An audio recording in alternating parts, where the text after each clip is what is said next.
This is a quick video to show you how to get started in writing Python programs using Replit. This is an IDE inside of a browser.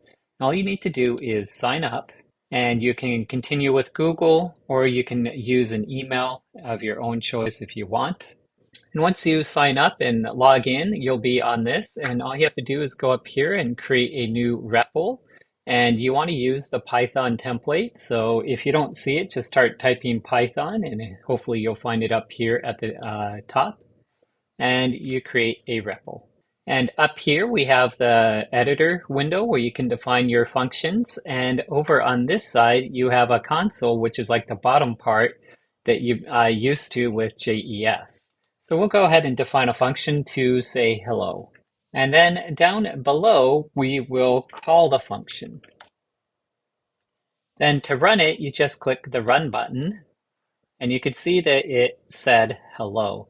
Now this is if you want to have this console, but you're going to have to get used to running the program on your own and not being able to use a button to return it, to run it. So it's okay if you run it this way. And you can also call your functions down here.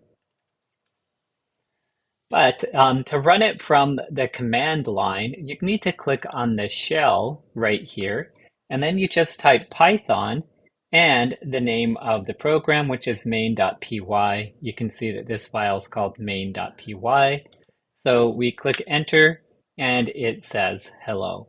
Now, if you want to create another program, say for another homework assignment, you just can add in a new file here, and this can be your homework2.py file, and make sure you do the .py at the end. And now here we can write another function and call it down below. And of course we can click the run button, but that's only going to run the main.py file. So you'll have to go over here to the shell and type Python and then the name of your Python file. So notice this matches up with the name that I gave it. And you can see that now it prints out 2. So if we do separate files, then you're going to have to use the shell for the separate files. So that's the basics of how you use Replit. Make sure that you watch the next video that will show you and talk a little bit more about how you structure your program and what is considered the main routine of your program. Thanks.